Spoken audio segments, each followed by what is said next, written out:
Oh, what is the upskis, everybody? Welcome back to another episode of the GXHockeyCast. We're on episode 141. Craig Anderson of my little hockey show, where once a week I go through all the major news and what's happening around the NHL, semi-focused in on the Leafs and the Flames. Those are my favorite teams, but I'll be discussing all 32 teams on this podcast. Potentially 33 at some point soon here. Well, not that soon. Regardless, let's, it's trade deadline week. We're not at the deadline yet. Friday is the deadline. My cat found a little paper ball. He's playing with that. My apologies, but trade deadline week is here, and trades are happening. Definitely still some big fish out there as of me recording this, and I would expect Lou Lamoriello is going to wait till the final moments to make his decision of who am I trading? Am I trading away Brock Nelson? Am I trading away Pajot? Who's it going to be? It kind of, I don't know, the latest I've heard, it sounds like he's more prone to re-sign Brock Nelson than he is to trade him away, which is a shame, you know. I think he would be a great fit for the Leafs, but there's a lot of other targets I would like the Leafs to go after. Let's just kind of go there right now. Fuck it. Who do I want the Leafs to go after? Pretty sure I've already said it, but I'm standing pat. Ryan O'Reilly, Luke Schenn, come on, Don. You got fucking history with the St. Louis Blues. You got your fucking coach. You won the Stanley Cup with Ryan O'Reilly with St. Louis. Conn Smythe winner. Luke Schenn, bring the homie back. When he came back, 2 seasons ago he came back. He was fantastic. I think he would be a great upgrade over Benoit on that third pairing on defense. Brings a lot of size and physicality, which you're going to want. And yeah, dude, you get that center option filled in, so you can have O'Reilly play second/third line center, and you got Matthews, Tavares, O'Reilly, and that would be phenomenal. If there is a potential chance to slide in some sort of winger from St. Louis on top of that, like I would love to bring in Buchnevich as well. One-stop shop that's actually not true. That's St. Louis. Over to Nashville, backward Nashville. So who do they got on the wing that could pitch? I mean, oh my goodness. Can you imagine picking up a Marchessault? I know they don't want to do that because they want to, hold on to Stamkos and Marchessault and try and force it to work. Honestly, Marchessault's been fantastic for quite some time now for Nashville. He seemed to find his groove there. Not so much Stamkos, but I don't really have any interest in Steven Stamkos for the Leafs. That's just not really like... Yeah, I mean, goals are always great. He'd probably be able to score some goals for the Leafs and be great on the power play potentially, but I don't really want a specialist. I want like an all-around, someone that I can put in anywhere. And does anyone... I mean, they've been talking about Novak, I believe, on Nashville as well, a center who's been struggling this season. Could potentially get him cheaper than O'Reilly. And it's, I know O'Reilly doesn't actually have a trade clause or a no-trade clause, but... It's basically like a handshake kind of deal with, what's-his-face, fucking Barry Trotz, the GM of Nashville. So that's what I want personally, and the price is where it becomes a concern. So I'm totally, I understand you got to give to get, but I don't think they should trade Easton Cowan, man. I don't think that'd be a good idea unless it's something truly, like if you throw in... Like a really, I don't know who else is on. They already traded away Nyquist, so he gone. But if they can throw in something else, like a winger, then maybe you can pry away Easton Cowan. But, all the Leaf fans that I've talked to, they're all like, don't you dare. You can't touch Cowan. He's going to be a fucking franchise player. Yeah. But then I read an article on the Leafs prospects because, us as Leaf fans, and probably with most NHL fans of whatever team you root for, you're a little more rose-tinted glasses with your prospects. You think they're all going to be franchise amazing players. We all think that. And a lot of them don't turn out. And maybe that's, we could be kind of seeing the same thing with the Leafs prospects right now.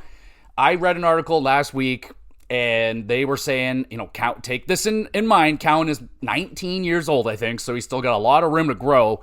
And he, at the time when they picked him, it looked like a reach. Now they look like geniuses. And how much further can he go? He went from, why the fuck did you pick this guy to, okay, this guy has some potential here. And apparently, as of right now, they're seeing this kid topping out as, a third-line player. Maybe some second power play time, something like that. And I was like, oh, I was expecting, this guy's going to be 4,000 points. He's going to score 18 goals every fucking day, and it's going to be amazing. But no, from what I read, they're saying like a good third line player. And that's like, all right. Well, from what I'm hearing, from Leaf fans and other people, that this guy is sensational, and he is scoring a whole bunch of goals in wherever fucking league he's playing at. He's been great, but if he's only topping out at a potential third line player at best, like, well, fuck, what are we doing here? Why aren't we trading this guy already? But he's 19, so there's a lot of room. Potentials fluctuate. Remember the video games when sometimes they go from like a medium elite and then all of a sudden the next season they're medium franchise? You're like, oh my goodness. And that's all. It can go the other way too. Of course, absolutely. You can go from a medium elite to a low elite and all of a sudden they're just trash. So, that's the game you got to play here. If the Leafs are really going to pull the trigger, that's what they got to give up, man. They really have to give up an Easton Cowan. Fraser Minton, I'm fine with. He's played so many NHL games so far. He also, they're saying, like, topping out third line player, maybe a little bit of this, maybe a little bit of that, and nothing crazy. Dennis Hildeby, they're like maybe at best a 1B, but backup potential, NHL backup potential, looking most likely for him. And then defense, forget about it. Like, Topi Nurvinen and whatever, those two guys, they're like off the radar now. Like they're just not even like potential. They're just like, no, they're just kind of guys now. So that's unfortunate. Seems like they haven't really gelled well since Brad Treliving came in. They're kind of the undersized defenseman. And yeah, they're kind of going a different direction here. So that's unfortunate. Don't think we're going to see either of those defensemen crack into the NHL on a regular basis at least, which again sucks, but in 3 years, what if we're having the same conversation with Cowan and stuff? Like, it's not likely, but if we're like, oh, this guy's a great third line player, like 4 or 5 years from now, and he's getting like 40 points or something, and you're like, shit, we had an opportunity here if we just like gave up Cowan in the first, and Mitten, you could have got like fucking Shen and whatever, Bushnevich and a freaking defenseman or something, and it's like, those are the kind of, you got to give up something. It's not going to make you happy. Like, that's probably how it's going to go down. We're not going to be like, we gave up a lot there, but hopefully it pays off. And, sometimes it doesn't. Thomas Plekanec, they gave up quite a bit for that, and he really didn't do a fucking thing. And sometimes that shit happens, man. Like, yeah, not every trade deadline trade works out. That's why I kind of like the Ryan O'Reilly thing, because I'm pretty sure he's still got another year on his deal there. So, me personally, that's what I want the Leafs to go after, since another center that was on their potential trade target list is off the board now in Yanni Gourde. We'll be discussing him in a moment and all the other trades that have gone down, but that's what I'm targeting. I was asked by a couple people at work, like, who do you think the Leafs are targeting? I'm like, all right, well, realistically, Ryan O'Reilly, those kind of guys, Braden Shen. For the fun, I was throwing out there, would you do Mikko Rantanen for Mitch Marner if Rantanen is coming with an extension? Or maybe not even, because Marner doesn't have an extension. If they can maybe work it out, that in a perfect situation, that'd be sweet if they both came with extensions. But why would Toronto trade Marner if he was going to give them the extension? Now, it's not a problem yet, but it seems like the Leafs are waiting till after playoffs to deal with Marner and Tavares. So that could be really good or it could be really bad. I guess it kind of just depends how the story plays out. Like, if they win a cup, you gotta hope you can throw hey, Marner, you want to fucking throw us a Stanley Cup discount right here? Or he could be like, I just won you a Stanley Cup. He won a Conn Smythe or something. He'd be like, pay me $20 million now. Pay me. So same thing with Tavares. Like, if he has another bad run and he maybe loses hope, I doubt it. He really seems to be locked in Toronto, but he can all of a sudden change his mind. He did it with the Islanders. He can do it back. Who knows? So it's risky. It's definitely risky. It was very unlikely that they were going to trade either of these guys right now. Tavares, I don't think anyone would be taking Tavares right now on that contract, but rumor has it he will take a pay cut next season. We'll see about that. Well, I think without a doubt he will be not making $11 million next season. With Marner, though, but would you do that trade? I mean, what do you want to take into the playoffs? Would you take Marner or would you take Rantanen on the right side? I mean, you look at the history of Rantanen, seems pretty good, but then you look at the recent history of Rantanen without McKinnon, and it's not as awesome. I mean, he could find chemistry with Matthews, but Matthews is not the player that McKinnon is, just a different animal right there. But who knows, man? I don't know. Would you do that trade? I've definitely speculated on it. I said yes, only if it came with an extension, of course. But 1-for-1 with both of them expiring, I wouldn't do it. But with a 8-year extension at 12.5 or 13 or something like that, that would be reasonable. I would love that. And speaking of that contract, where I get that $12.6 million number is allegedly that is what the Carolina Hurricanes have offered Mikko Rantanen, well over $100 million, and they want to equal what McKinnon is earning, which, you know, he in kind of a way said that's what he would be willing to take in a way to stay with Colorado. So, hey, put your money where your mouth is. You want to make that much money? You can do that here. We'll pay you that. No problem. You want to take 12.6? No, I don't think he's going to accept that. He's still of the mind, like Mikko Rantanen's still like not really willing to talk. Now, not that he's not interested in Carolina.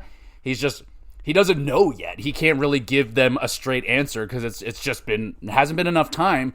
And like that obviously puts pressure on Carolina. Like, what the fuck do we do, man? Like, if they lose Rantanen again, or if they lose the big fish that they get at the trade deadline to free agency and they gave up a shitload of assets, like that is going to start impacting Carolina big time. Like at the end of this, if they keep Rantanen and he walks, then not only are you down Rantanen, you're down Natchez and you're down Drury. That's going to hurt your overall team, man. You're losing major players and you can only recoup so much. So, you know, it's definitely a dangerous game. We'll see if Carolina does pull the trigger and trade him off somewhere. Where could he go? Last I heard, LA. Hearing some stuff on LA. LA is potentially looking in on Mikko Rantanen.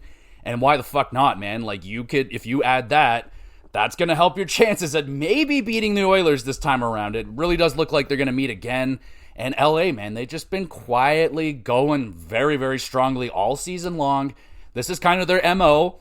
Every year I kind of have them as my dark horse in the West. Like, not a lot of chatter, not a lot of attention to LA, but they're just a damn good team, man. Like, they've been doing very, very well, and no one talks about them, including myself, but it is what it do. You know, they've just been damn solid. It's just their stigma is what hurts them, is that, oh, they meet up with the Oilers in the first round, and they get beaten by the Oilers. They cannot get past the Oilers. And fuck, man, that's hard. Like, I can't, if I was a fan of LA, I'd be pissed. But, like, how much can you put on them, man? I'd just be more angry at that we always get fucking Connor McDavid. Like, that is just the most unfair situation for them. So, we'll see, man. Like, it's tough. I mean, the Raptors dealt with it. You know, LeBronto, always having to deal with LeBron, and eventually they got past it. But, yeah, LA and Rantanen, that would be sweet. And, of course, Carolina has that option to retain again, and people can have Rantanen for as cheap as like 2.5 or 2.6 or something like that.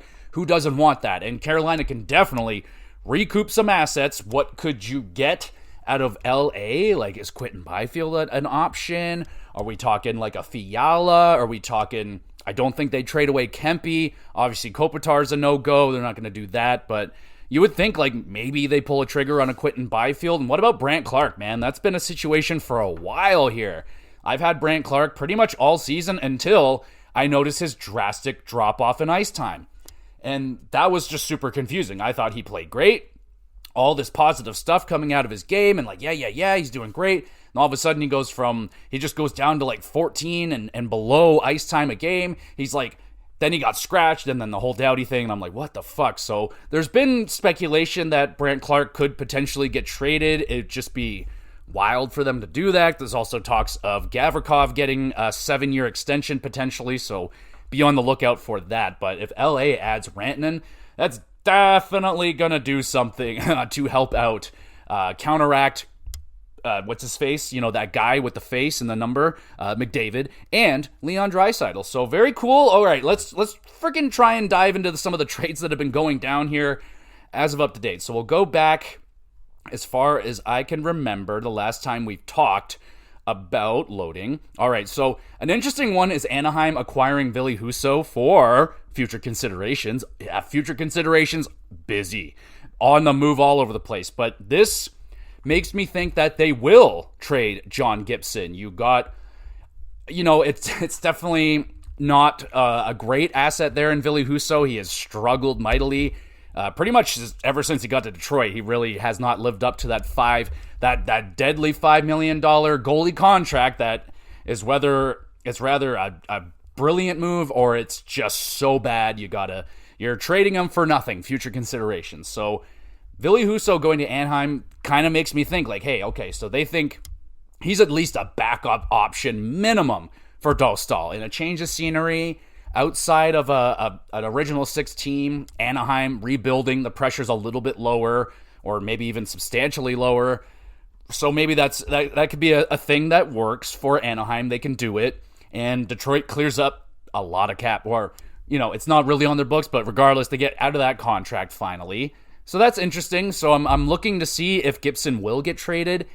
Edmonton Oilers get connected to that a lot, but recently Edmonton saying that they don't see a major upgrade out there available to them right now. So it's whether the Ducks shut down Gibson's trade, he's not moving, or they just don't think Gibson is that big of an upgrade over what Skinner's been doing. So, and all things said and done, I don't think it's all on Skinner, the goaltender in Edmonton. Like, they were talking about it big time on the Steve Dangle podcast, how horrendous Evan Bouchard is on defense, man. It is embarrassing to, hear them breaking down what this guy is doing on just a defensive play is mind-blowing.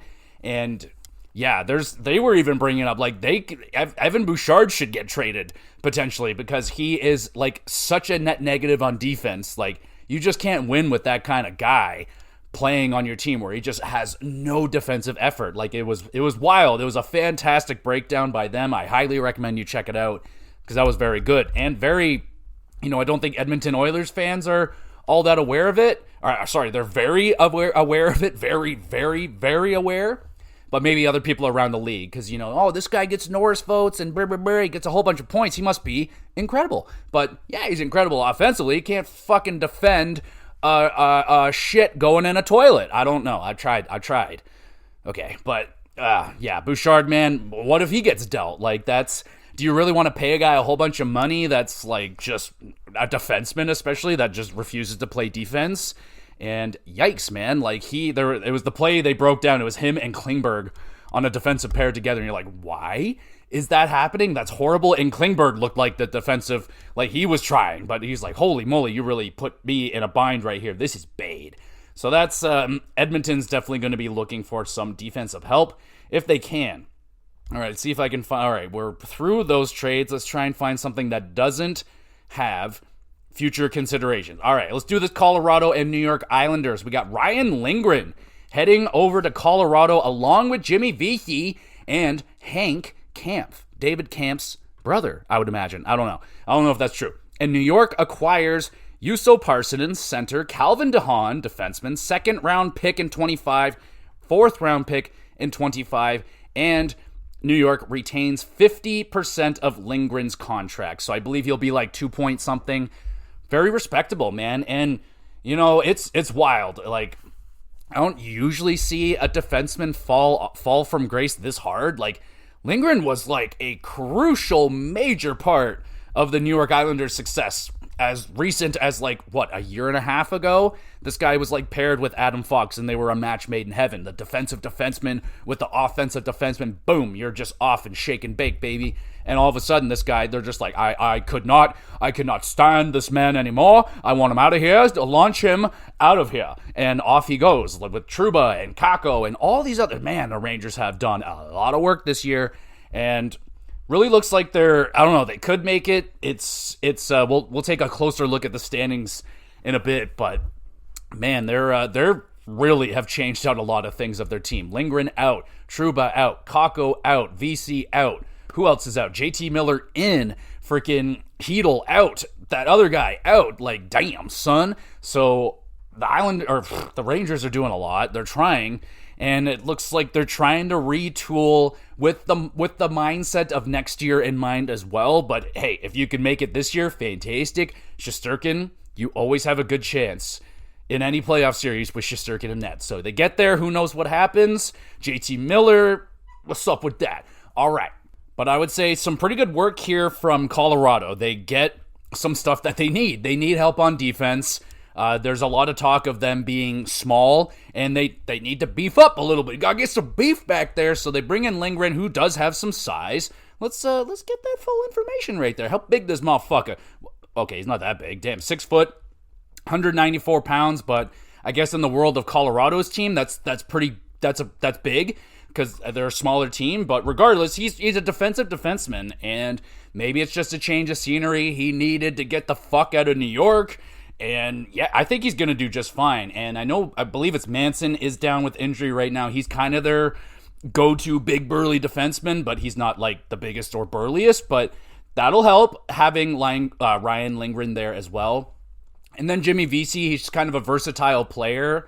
They're bound to be injuries, and he's a good option for them. He can kind of be plucked in anywhere. I can see him, as high as the top line, not permanent, but maybe as a stopgap. And as far as down to the fourth line, scratch depth forward. I think that's a fine add. Now, in terms of what they gave up, Juuso Parssinen, center, he's been moving around a bit, I do believe, but 6'3", 24 years old, 212 pounds, shoots left center, and in 39 games, got 4 goals, 7 assists. So nothing crazy, but some young size added to the Rangers. Okay, so not too bad, and then they also get all the draft picks. So we look at these draft picks. Are we all that worried about it? I mean, a second round in 25. Okay, cool. I think that's pretty all right. And then a fourth round in 25. Oh, also they get Calvin DeHaan, and he's fine. I think he could even be seen potentially as not really an upgrade, but he could potentially slot in and do what Lindgren was doing.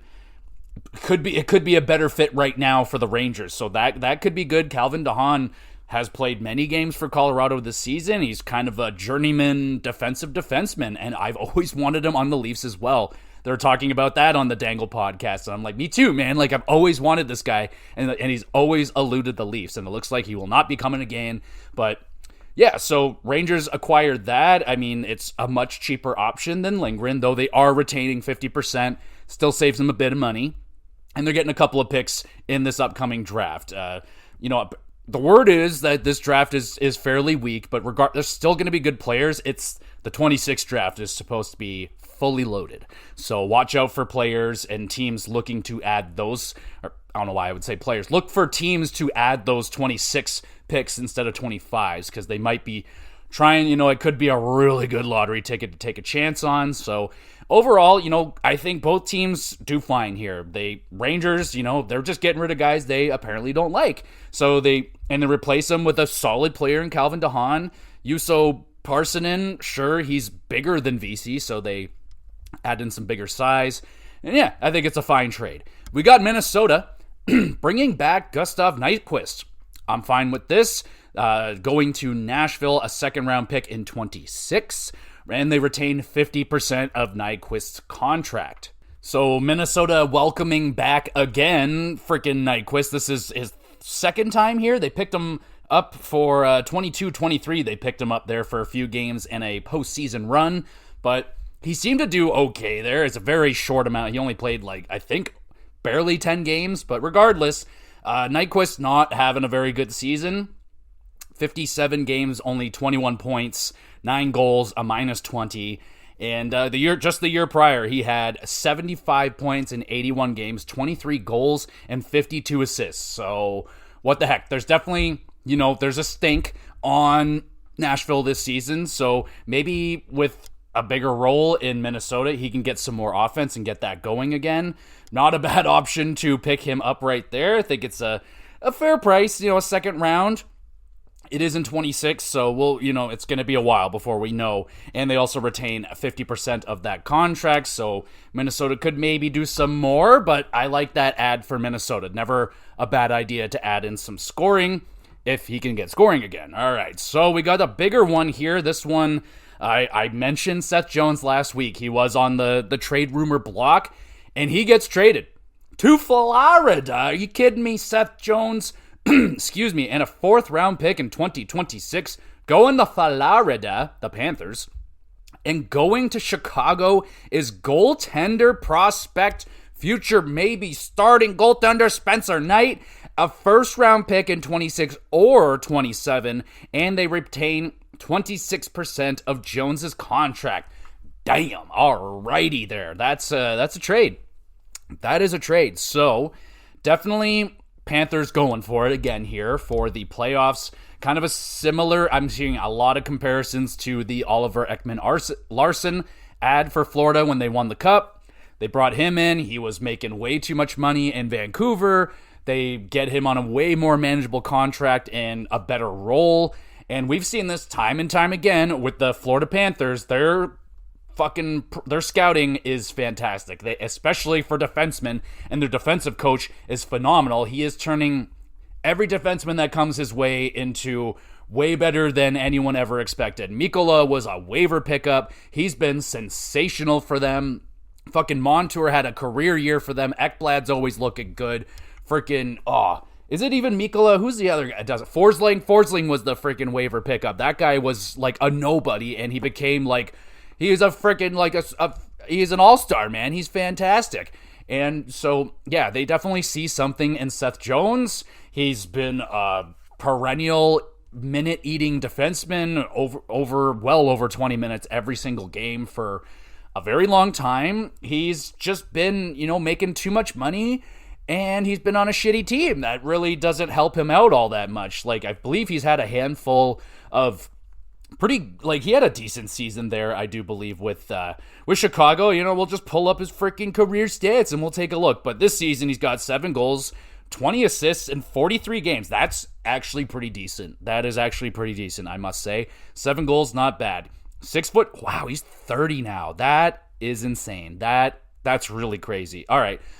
6'4", right shot defenseman, 213 pounds. That sounds like that's not going to be fun to deal with in a playoff series. And Seth Jones, I don't believe he's ever been in the playoffs yet. So this is a great opportunity for him. But Seth Jones has, he had a 51-point season in his first year with Chicago before they were really, really bad. And then he's been 37, 31, 27 points. So steadily declining, but hasn't had a full season for a very, very long time. Since his second year in the league, he hasn't played a full 82. But, so he's been a minus machine for sure. Again, Chicago. But we know this guy can be a 40-plus, 50-point defenseman with a good team like Florida. So, and he's sticking around, man. So, and Chicago is retaining on that contract for 5 more years, I believe it is. So, all right. I mean, I don't think it's going to affect Chicago really all that badly. But I just don't know why they wanted to get rid of, do you want, what the hell, man? I don't know if Bedard's ever going to make it to the playoffs, y'all. They're just getting rid of anyone that has any sort of, importance to the team. Seth Jones maybe doesn't turn a lot of heads, but he was a very important member to the Chicago's team, man. He was their number 1 defenseman. They just traded away, and they did not get a defenseman back. So that's a big role to fill. They have a lot of young guys that could potentially fill it one day, soon, today, tomorrow. I don't know. We'll have to wait and see. But we know Seth Jones, he has been able to put up points. He's scored 16 goals at his height. He's passed 46 assists at his height. So yeah, man, and I think he's going to be amped to play with Florida in the playoffs, some meaningful games. That's cool. So nice to see him get an opportunity right there. And then in terms of what Chicago's getting, they got Spencer Knight, man, and that could be a risk for Florida. He's definitely set up to be the guy that takes over for Bobrovsky, but Bobrovsky's not done yet. So they're putting all their stuff into that. Hold on, did they pick up someone else? Hold on. Okay. Yep. Okay, perfect. So Florida also picks up today. They picked up Vitek Vanacek. So that is going to be, the guy that if something goes terribly wrong, they have at least Vitek Vanacek to go in there and help out if Bobrovsky needs a break or anything like that. So they did get a goalie back just somewhere else. But Spencer Knight going to Chicago, it's going to be an experiment, man. It's going to be an experiment. It's been a bit of a rocky road for him so far with Florida. But Florida's had the opportunity to be very patient with him. They have Bobrovsky, so they're not at any point rushing him. They had him. He was in the player assistance program. He dealt with that. He played in the AHL. He was doing that, but he's still making big money. So it's interesting, man. Chicago brings in a goalie They have Mrazek, so he can maybe shepherd him along for however long Mrazek's going to be sticking around. But Spencer Knight could maybe be the future goaltender for Chicago. I don't know, man. It's gonna be rough for Spencer Knight, man. Like it's nice he's got a role now. He's definitely got a chance, and we'll see if he can flourish with it. But it's a very interesting deal right there. I really like it for Florida. Bolster that right side where they needed help. A veteran defenseman that could play a lot of minutes, even though in my eyes I still see Seth Jones as that rookie freaking defenseman in Nashville, and I'm like, what the fuck? Anyway, can't believe he's 30. So very interesting trade. And then the first round pick, more than likely going to get pushed to 27. That's generally how these things play out, and more than likely going to be the smart move for Florida. Potentially, I mean, they could very well just let them take it next year if they're a very, very good team, or if they fucking randomly bottom out, they're going to want to keep 26, absolutely, and then they'll just have to push it to 27. So I'd be guessing it's a 27 first round pick, but Chicago doesn't really need that, anymore. They don't need fucking extra late first round picks. They need impact players on their team, and they get rid of one in Seth Jones. So very interesting to see that go down. So we got a 3-team trade here with New Jersey, Boston, and Edmonton. So I'll just kind of read out everything that happened. New Jersey retains 50% of Trent Frederick's contract, and Boston acquires Peter Hauser. Don't know who that is. I don't think it matters. Then Boston acquires from Edmonton Max Wayner, a second-round pick in 25 and a fourth-round pick in 26. Edmonton acquires Max Jones and Peter Hauser. And then, we're not done. New Jersey gets Shane LaChance, retaining 50% of Trent Frederick's contract again, and then Trent Frederick is going to Edmonton. So all in all, Edmonton gets Trent Frederick, like double 50% retained. He's making like $1 million something, and pretty cool. Pretty cool for Edmonton. Trent Frederick isn't really, some people might still think of him as like a potential sniper, but I don't really think that's how that, I don't know, especially, two seasons, he's had 17 and 18 goals. Prior to that, 8. And right now he's got 8 goals in 57 games, on pace for what he was doing 2 years ago. So he's kind of like a little bit of a scoring grinder is what I've read on Trent Frederick right here. And that's probably how they're going to utilize him here in Edmonton. And they need help, man. They need help scoring freaking outside of McDavid, the big guys. They need some depth guys to step it the fuck up, get something going on that third line, because Knobloch was calling out Edmonton, Bouchard, and that third line with Jankowski and whoever the fuck else is on that line. Is Connor Brown still on that line? It's really weird because it was that third line, that Jankowski, whatever the fuck his name is, that guy stood up and spoke up and said, we got to step the fuck up. And it was that line that led that charge, and they were great in the playoffs for them. They were so fucking good.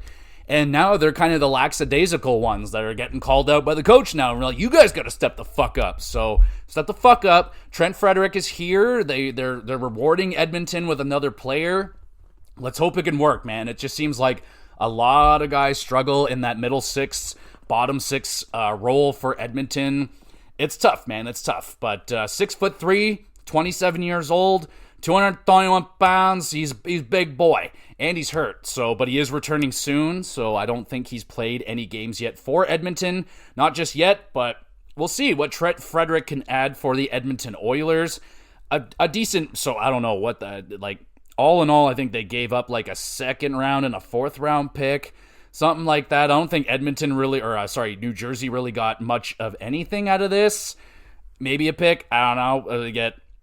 Doesn't matter. Doesn't matter anyway, but a decent trade. I just brought up the Vitek Vanacek. We got a swap here. He's going to Florida, and then San Jose acquires Patrick Gillies, who is a center, apparently. But there you go. That will fix the hole that Spencer Knight leaves for Florida. So, even though Vitek Vanacek has not had a strong season whatsoever with a .882 save percentage and a 3-10-3 record, not doing great, but again, he's going to a much better team than San Jose, so it could help him. He could be better. He's definitely going to be better, I would imagine, than what he did And then we have yet another 3-team trade, and this one makes me a little bit jealous and a little bit nervous. Tampa Bay acquires, bringing back Yanni Gourde. He is back. Oliver Bjorkstrand, Kyle Aucoin in a 5th-round pick in 2026. Going to Seattle, you got Michael Eyssimont, the center. They retain 50% of Gourde's contract. They're getting a 1st-round pick in 26, a 1st-round pick in 27, a 2nd-round pick in 2025. Holy shit. And then Detroit acquires a 4th-round pick for retaining another 25% of Gourde's contract. So Gourde's making not very much. I have it right here. He is making $1.2 million on the books for Tampa Bay, but Bjorkstrand is full price. He's still like $5-point-something million for a few years. Just one more year after this one, so that's nice. Yanni Gourde expiring after this deal, but damn, son, that is a haul. That is a haul of shit right there. My goodness.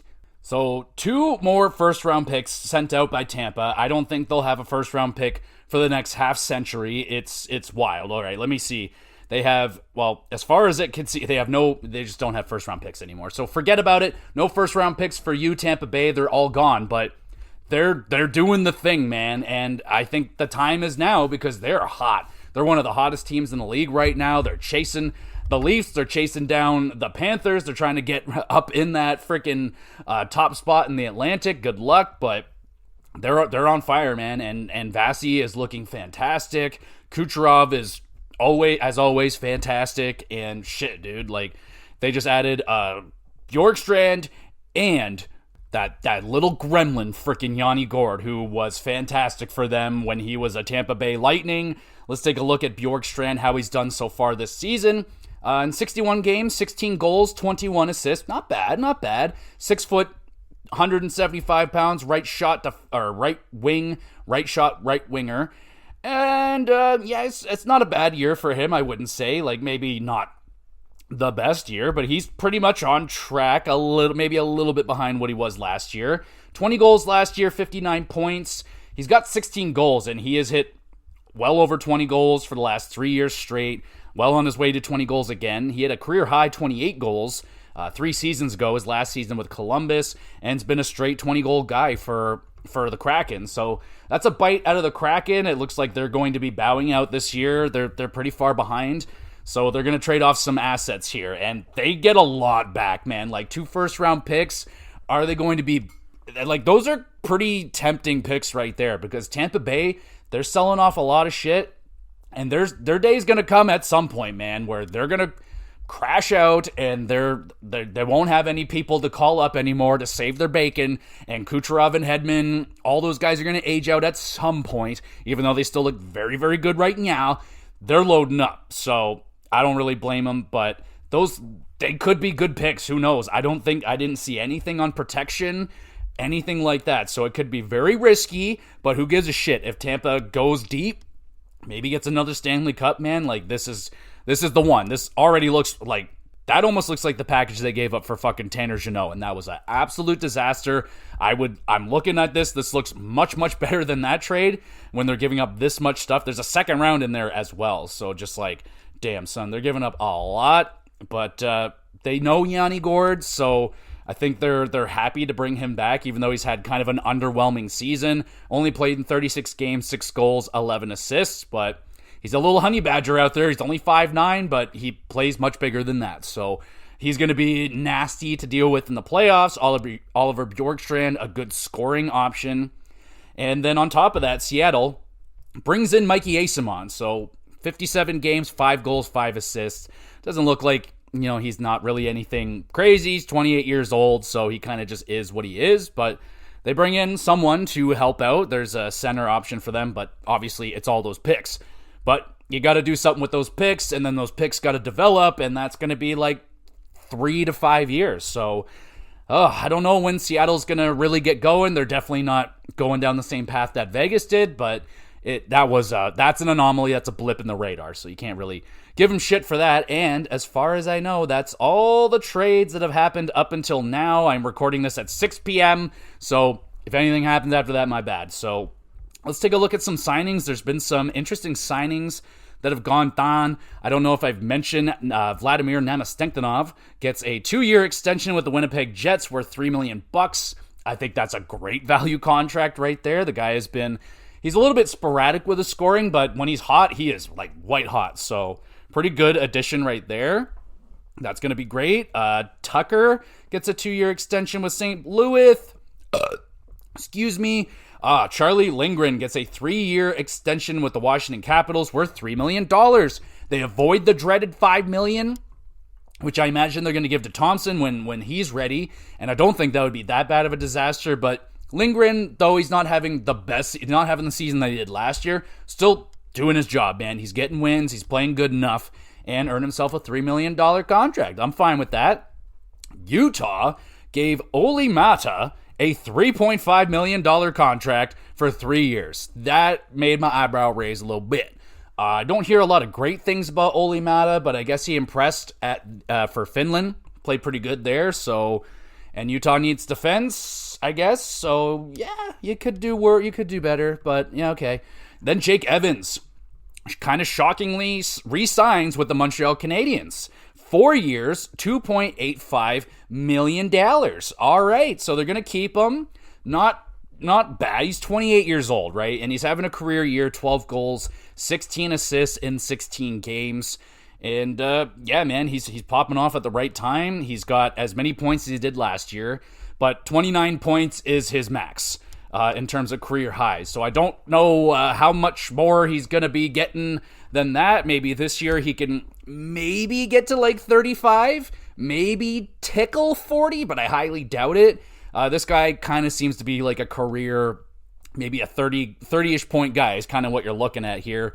Maybe 10-ish goals, get a little more on a hotter season, which he's having right now, but watch out for this one. This one may not, again, cap going up. It's not the biggest salary cap, but could see Jake Evans get traded maybe later, but 4 years, I don't know, we'll see. It's an interesting signing. Wasn't really expecting that. And then this one as well. What's your first name, homie? Matthew Olivier gets the big old contract here as well. 6 years, $3 million per season for Matthew Olivier, who is 28 years old. So that's going to take him to he's 34, and he's a kind of a special little player right here in the league because he's kind of a scoring grinder power forward guy. 6'1", 226 pounds, right wing, shoots right, and he's got 12 goals this year in 61 games. Doesn't sound that impressive, but he's a big, intimidating presence, one of the toughest guys in the league right now, and he has a scoring touch. So that's a coveted asset right there. I don't like the 6 years. I am imagining he loves it, and his agent loves that, and $3 million. So that's security. A lot of teams would love to have this player on the team right now, so Columbus going to lock him in. You could do worse. It's not a bad one. It's pretty good, I would say. And that's pretty much all the major signings we got going on right now. So let's go over, take a look at the standings, and see where everyone is standing right now. You see what I did right there? I did the thing. All right, just trying to save time okay, here we go. We got the goods. So the Toronto Maple Leafs are still at the top of the Atlantic. They're tied with the Panthers with a game in hand, so I'm impressed. Capitals are still running strong, 86 points, and then trying to catch in the wild card right now. Leading the charge is the Columbus Blue Jackets, who have been white hot out of the break. They just lost their first game to Tampa, who is like the other really hot team right now. But Columbus has been dynamite since they came back. Marchenko is back in the lineup, and just goes to show how important that guy is to the team this year. He was out, they were losing, he's back in, they're winning. So makes a lot of sense to me, and the Blue Jackets they're in it, man. They're not out. Like the Hurricanes are there with 74, Devils 72, and the Jackets have games in hand. They got 2 on the Devils and 1 on the Hurricanes. They're 4 points back. Can they make it? I don't know, man. It's a tough road. Even though 4 points doesn't sound like a lot, it's really hard to make up those points. With the loser point in the NHL, teams, even when you lose, you get a point.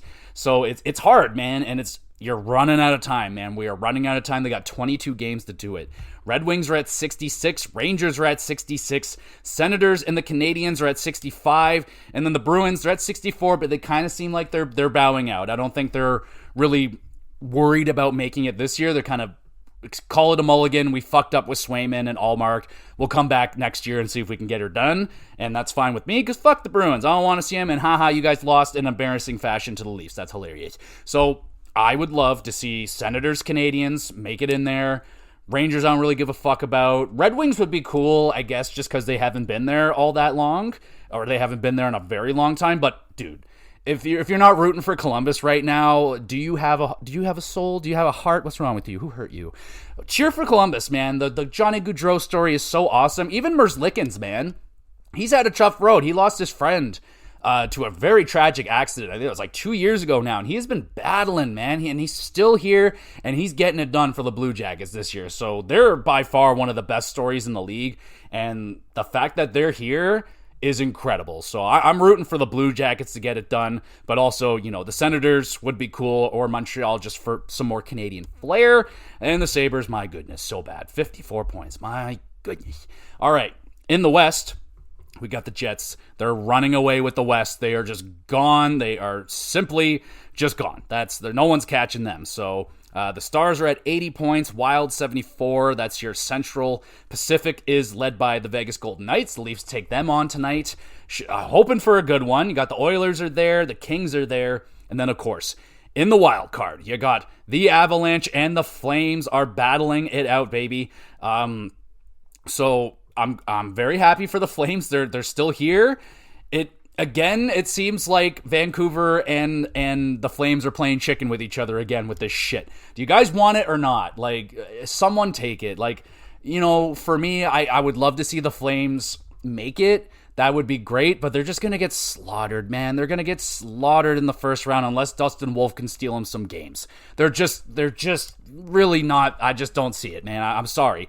But I would rather see the Canucks go in there just because I really don't want to see the Flames just kind of, get wrecked in the first, but who knows? They're always good for a good upset. Regardless, I think the Avalanche should be safe to make it in there. I think it should be good. They're at 72 points. They can catch the Wild, and yeah, man, it's up to the Flames and Canucks what they want to do. I know the Blues want it. They would love to get in there. They're trying, I think. Utah, that'd be really cool. They're at 63 points. I just think that's too far away, man. 63 points, and the Blues kind of seems a little far away, even though it's only 1 point behind the Flames and Canucks. It's not really that far away. But regardless, any of those teams, who do you think is going to make it? I mean, I think Avalanche are safe. They should be good enough to get in there. And then I think it's up to the Flames, Canucks, and the Blues, man. It'd be cool if Utah stole it away from them. That would be kind of funny. But sure, I'm down with all that. It's fun that we have a race. Like, it's still pretty open. It seems like the West, those teams don't really want it that bad. I feel like we've been here before. So that is what it do.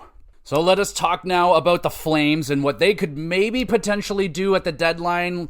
Like I said, they're right here on the fringes. There's a playoff spot available if you would like it. And not that long ago, remember? They brought in Farabee and Morgan Frost. And it's been okay. It's been a fine. But they could, obviously, the big target, the big things that they want still elude them. The right shot center, which everyone's looking at Dylan Cousins. Everyone in the league is acquiring about this guy. He has still not been traded yet. It may be something that goes down in the offseason during the summer where there will be more options for Buffalo to make a terrible trade. And hopefully that terrible trade happens with the Flames and the Flames get a great deal and all that great stuff. But right shot center would be ideal. The guy is Dylan Cousins. That's the target. The Flames have picks. They got picks to play with. The only problem is one of those picks belongs to Montreal, and there's like crazy stipulations on it. I'll try and read it out to you if you would like. If the Flames plummet in the standings down the stretch and finish with a top 10 pick, the Flames keep it, and Montreal will get the late first-round pick the Flames acquired from Florida in the Matthew Tkachuk trade. If the Flames and Panthers both finish outside the top 10, which seems the most likely result at this point, the Canadiens will receive the better selection, meaning Montreal could get a pick as high as 11th overall from the Flames. Thus, those on Team Tank in Calgary are hoping the 15th placed Flames fall 8 spots in the standing to finish 23rd or worse, solidifying that top 10 pick. Incredibly, there are only 4 points spread separating the Flames from such a fate. So yes, I've been on Team Tank because they need they need scoring, man. They need freaking scoring, and there's not a really good potential that the Flames are going to be able to sign that scoring. There's just way better markets that will be able to sign them. They have cap, they have this and that. It's just, I just don't know if the market is all that interesting right now. They do have a new arena coming, so that they can maybe sell someone on that, but you know, the Canadian market and all that shit, and it's tough, man. It's going to be tough. So I think the Flames' best option to get that scoring is they're going to have to draft it. That's going to take time, and it's going to take draft picks. So you might want to hang on to those and try and make the best picks that you can, and give Montreal the worst option that they can, because that's unfortunate that you had to give up a first-round pick to give Montreal a good player in Sean Monahan. So crazy how that shit goes down, and yeah. So, I don't know, man, it's rough. It's rough for the Flames where they want to go, but another thing they're potentially targeting is a left shot defenseman, and there's another one in Buffalo that is potentially on the trade block, and that's Bowen Byram. I would love for the Flames to add Bowen Byram, bro. I think that would be fantastic. Is there a deal that can be done with Buffalo, bringing Cousins and Bowen Byram to Calgary? I think that would take a lot. Now, the Flames have a lot of draft capital. 2 first rounds in 25, 2 in 26. They got an extra third. So that's pretty much all the extra stuff. So they have all their picks. So if if you want to bring in an impact player that you're like, oh, we're looking for that kind of guy, we could maybe draft that guy. If you can get him for that draft pick, then just get the guy that you're looking to get drafted one day. Just get that guy on your team. I am completely fine with the Flames trading off a first round pick for a guy like Dylan Cousins. He's a first round talent, and I think he would fit in with the Flames great. Same with Bowen Byram. That guy was picked, 4th overall, 5th overall, 3rd overall, something like that. I could see a world where the Flames trade away a first-round pick for, I don't know if a first-round pick, I don't know, that Buffalo might have to sweeten again, I think there's something here with Calgary and Buffalo, man. I would love for that to get done. I just don't know if there is enough there. Like, what kind of prospects do the Flames have that they would want to give away, right? They have some pretty good ones, but which one of those would you want to give away? I don't know how many, and which ones are Buffalo interested in, so on and so forth. Hopefully we find out some more information on what teams have been offering and what Buffalo is looking for, and if they're really going to trade the guy. Like, everyone's just saying it'd be stupid for them to trade him, but they're stupid and they will trade him, so hopefully he goes to Calgary. That's who I'm looking for. I would love for the Flames to add both those guys, but you add that, and if you're only giving up so much, like if you only end up giving up prospects and picks and not take off anything off the roster, Flames could definitely make a run for a playoff spot, absolutely, but is that best for business? Is that best for the Flames' future to have a playoff run this year? Is it? I don't know, man. Like, playoffs are playoffs. Like, magic can happen in the playoffs. You got a really good young goaltender. You got a young, plucky team with, like, no real pressure on them. Like, it was supposed to be a bottom-feeding year, I felt, for the Flames. I didn't have any pressure for them, and here they are, doing what they always do, exceeding expectations, and we'll see how far it can go. Will it be Vancouver? Will it be Calgary? Will it be neither of them? Will it be Utah? Well, that'd be really cool, man. I know the Utahns would love that. That would be so sick for that market. First year, the team comes in and they finally get into the playoffs. It would be another dagger to the poor Arizonians, but fuck it, man. It is what it do. That's what happens. You don't take care of the team. Not saying the fans didn't. I thought the fans were fine, but it's the ownership, man. The ownership was always terrible, and there it is. So I would love to see Utah make it. Perfect. Honestly, I'm fine with Vancouver missing Calgary. Utah, come on in. That'd be really cool. Well, then that would mean Colorado wouldn't make it. So, all right, fuck it. I don't know. Flames, just do something. Do something cool. that we could talk about next week, because that's all I got for you this week, folks. We'll break down whatever happens with the rest of the trade deadline and all that great stuff. I'll take one final look just to make sure no trades went on. Nothing. Latest one here, still the Yanni Gourde. No major signings have happened in the last 19 minutes of recording. So there we go, everybody. Thank you so friggin' much for listening. You the best. You want to be even more of the best, though? Make sure you're reviewing and sharing the podcast around with a few favorite. Share it with your friends and enemies if you would like to.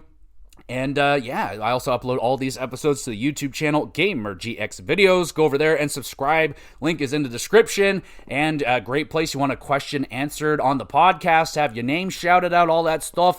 And just put a comment in YouTube. I'll see it and I'll answer your question, shout you out, all that great stuff. Be a lot of fun. Anything about wrestling, video games, or hockey would be preferred.